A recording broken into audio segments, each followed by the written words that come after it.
monopoli lahan yang terdapat di gedung ITK tersebut. Yang berwarna hijau ini timbulnya keresahan masyarakat. Lalu yang berwarna ungu ini terjadinya kemacetan lalu lintas. Lalu di sini informasi pembangunan kampus Institut Kalimantan. Jadi ini mengenai warga-warga yang sekiranya tahu atau tidaknya akan diadakannya pembangunan di kampus Institut Teknologi Kalimantan. Ini yang berwarna biru ini bagi warga yang sudah mengetahui, yang berwarna merah itu warga yang belum mengetahui. Lalu yang selanjutnya ini ada dampak positif masyarakat mengenai pembangunan kampus ITK. Dari yang berwarna merah, terbukanya lahan usaha, dan yang berwarna biru, peningkatan ekonomi warga sekitar.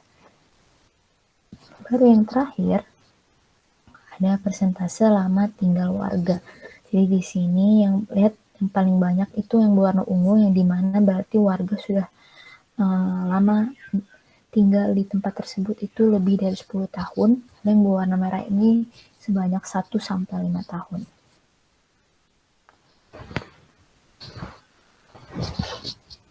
Lanjut selanjutnya yaitu ada aktivitas dan dampak pembangunan yang terjadi di gedung Institut Teknologi Kalimantan. Di sini terdapat tabel dampak aktivitas pada setiap tahapan kegiatan. Nah, jadi ini yang pertama itu komponen kegiatannya rekrutmen tenaga kerja. Jadi dampak dari rekrutmen tenaga kerja ialah perubahan mata pencarian dan keresahan masyarakat. Lalu yang kedua itu ada mobilisasi peralatan dan material. Ini dampaknya penurunan kualitas udara karena kan terlalu banyak mobil-mobil dan alat berat yang melewati, jadi terdapat pengaruh di udara ambien di sekitar Karangjoang tersebut. Lalu yang ketiga ada penyiapan lahan dampaknya itu peningkatan debit runoff. Lalu yang keempat ada pembangunan gedung, yang dimana dampaknya menyebabkan pembangunan gedung itu menyebabkan timbulnya banyak genangan. Lalu yang kelima, komponen kegiatannya ialah pengoperasian gedung, yang mana berdampak meningkatkan kesempatan kerja dan melakukan penurunan kualitas jalan.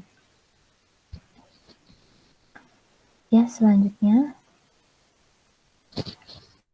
Nah, jadi di sini saya akan menjelaskan tahap prakonstruksi. Yang pertama itu ada komponen kegiatan, dan di sini saya akan menjelaskan dari survei awal dan sosialisasi kegiatan, yang dimana dampak potensialnya itu perspektif masyarakat dan keresahan masyarakat. Nah, kenapa saya langsung ke dampak potensial? Karena dampak potensial itu sudah termasuk di dampak primer dan dampak penting sekunder. Seperti itu, di perspektif masyarakat ini, perspektif masyarakat secara baik atau tidaknya dari pembangunan gedung ITK tersebut. Lalu keresahan masyarakat juga seperti itu, jadi mereka resah terhadap pembangunan dari gedung ITK ini. Lalu di sini ada komponen kegiatan yang itu selanjutnya rekrutmen tenaga kerja, di mana dampak potensialnya meningkatkan kesempatan kerja, perubahan mata pencarian, keresahan masyarakat, dan meningkatkan pendapatan.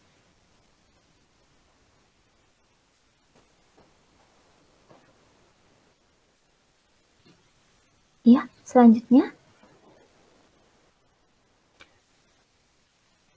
Selanjutnya, tadi kan sudah tahap prakonstruksi, sekarang tahap konstruksi. Selanjutnya ini ada komponen kegiatannya, yang tadi itu ada penyediaan, pengoperasian, basecamp, dan aktivitas tenaga kerja. Dampak potensialnya seperti yang saya jelaskan tadi, saya langsung ke dampak potensial, itu timbulan sampah domestik, limbah cair domestik, penurunan sanitasi lingkungan, ekosistem flora dan fauna, kebakaran, peningkatan kesempatan kerja, dan perubahan mata pencarian dari para masyarakat. Next. Selanjutnya ada mobilisasi peralatan dan material. Dampak potensialnya penurunan kualitas udara. meningkatkan kebisingan, kerusakan jalan, gangguan Kamtipmas, persepsi masyarakat, kinerja jalan, dan keresahan masyarakat. Selanjutnya ada penyiapan lahan, dampak potensial yang diberikan, penurunan kualitas udara, meningkatkan kebisingan, ekosistem fauna, gangguan pola air tanah, ekosistem flora dan fauna, meningkatkan debit runoff, keresahan masyarakat, timbulan sampah sisa tanaman, banjir, timbulnya genangan, dan masalah sosial. Lalu ada penyiapan lahan. Di sini ada penurunan kualitas udara, peningkatan kebisingan, peningkatan sampah sisa material, gangguan pola air tanah, gangguan kenyamanan, penurunan sanitasi lingkungan, dan timbulnya genangan. Ada pembangunan gedung ITK.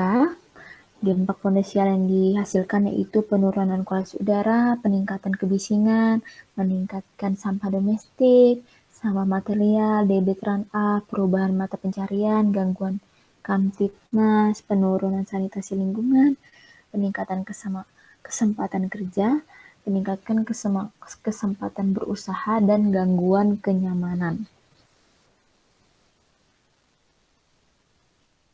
Lalu ada pembangunan SAPRAS atau sarana dan prasarana, yaitu penurunan kualitas udara, peningkatan kebisingan, sampah domestik, sampah material, debit runoff, dan pendapatan, terganggunya ekosistem dari fauna, penurunan sanitasi lingkungan, timbulnya genangan, peningkatan ekonomi rumah tangga.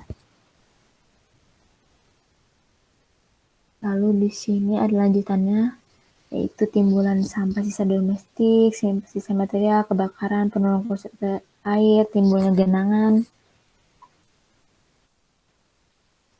Lalu ada timbulnya dari pembangunan SAPRAS, yaitu ada timbul sampah sisa domestik, terganggunya ekosistem fauna, timbul sampah sisa material domestik, penurunan kualitas udara, lalu ada kerusakan jalan, kinerja jalan, penurunan kualitas udara, peningkatan kebisingan, gangguan kenyamanan, penurunan kesempatan kerja, dan penurunan pendapatan. Lalu ada pengoperasian gedung ITK yang berdampak potensial yaitu limbah cair domestik, timbulan sampah domestik, peningkatan kesempatan kerja, gangguan Kamtipmas, peningkatan kebisingan, kebakaran, penurunan sanitasi, peningkatan pendapatan, gangguan kenyamanan. Lalu ada pemeliharaan dari gedung ITK yang merupakan dampak potensialnya yaitu timbulan sampah sisa material, sisa sampah tanaman, sampah sisa, peningkatan kesempatan kerja, penaikan estetika lingkungan, terganggunya ekosistem flora, dan perubahan mata pencarian. Nah, lalu di sini saya akan menjelaskan matriks RKL.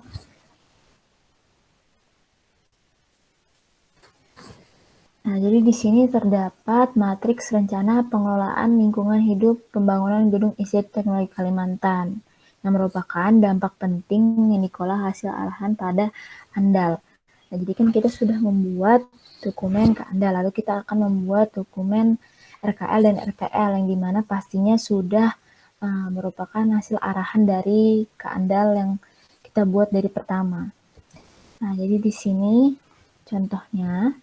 Nah, di sini saya ingin menjelaskan dulu kenapa di tahap prakonstruksi ini tidak ada satupun dampak yang didapatkan. Jadi, setelah dianalisis dari semua tim ini bahwa didapatkan tidak ada dampak yang didapat di tahap prakonstruksi atau tahap awal pembangunan. Jadi, pada tahap prakonstruksi ini ditiadakan atau tidak ada sama sekali. Jadi, cuma ada di tahap konstruksi dan tahap operasi. Nah, jadi, para Bapak dan Ibu bisa dilihat di matriks RKL ini. dari matriks rencana pengelolaan lingkungannya.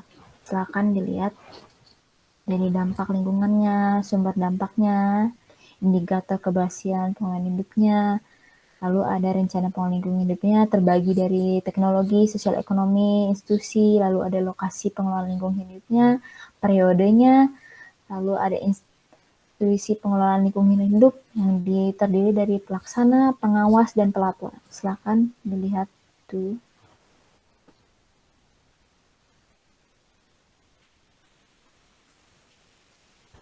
Ya, silakan. Selanjutnya, nah ini lanjutan dari RKL, matriks RKL. Yang di atas masih tahap konstruksi, yang di bawah sudah memasuki tahap operasi. Sini bisa lihat dampak yang ditimbulkan.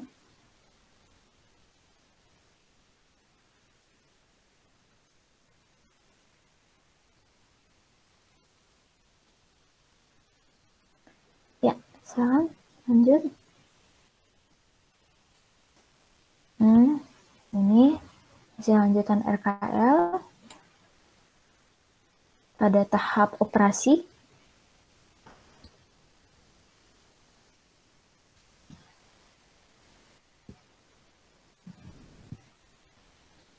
Ya, selanjutnya.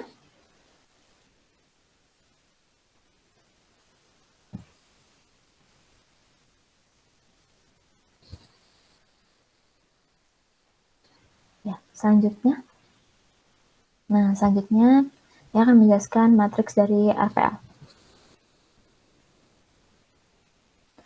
Nah, jadi di sini ada matriks rencana pemantauan lingkungan hidup, pembangunan gedung kampus Institut Teknologi Kalimantan, Dapat Penting Indonesia hasil arahan pada Anda. Sesuai juga ya, ini sudah dari dokumen RKL dan RPL, matriks RKL dan RPL sudah sesuai dengan hasil arahan yang pertama, yaitu hasil di dokumen keandal.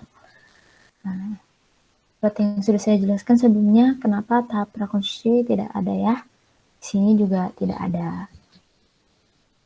Ini bisa dilihat jenis dampaknya, sumber dampaknya, indikator atau parameter lingkungannya, bentuk pemantauan lingkungan hidupnya dari metode pengumpulan datanya, analisis data, lokasi, dan jangka waktu atau frekuensi waktunya. Ada institusi pengetahuan lingkungan hidup yang sama seperti di RKL juga, yaitu ada pelaksana, pengawas, dan pelaporannya. Silahkan lihat.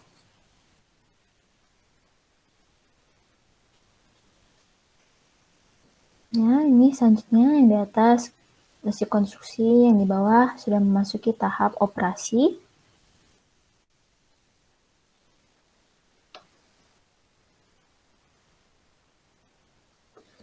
Ya, selanjutnya ini matriksnya pada tahap operasi.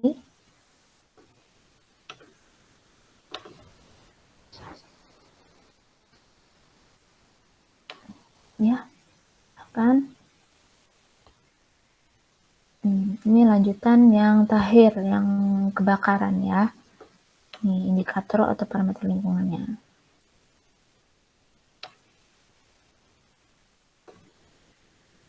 Ya. Sekian presentasi dari rencana pembangunan Gedung Institut Teknologi Kalimantan. Saya selaku Direktur Utama berharap dokumen ini agar terbit sebagaimana dengan mestinya. Saya sangat berterima kasih apabila ada masukan dari Bapak dan Ibu dari pihak instansi.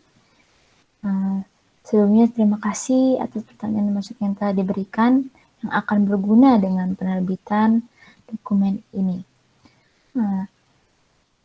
Saya paham betul dan kami paham betul bahwa kita masih mempunyai banyak kekurangan.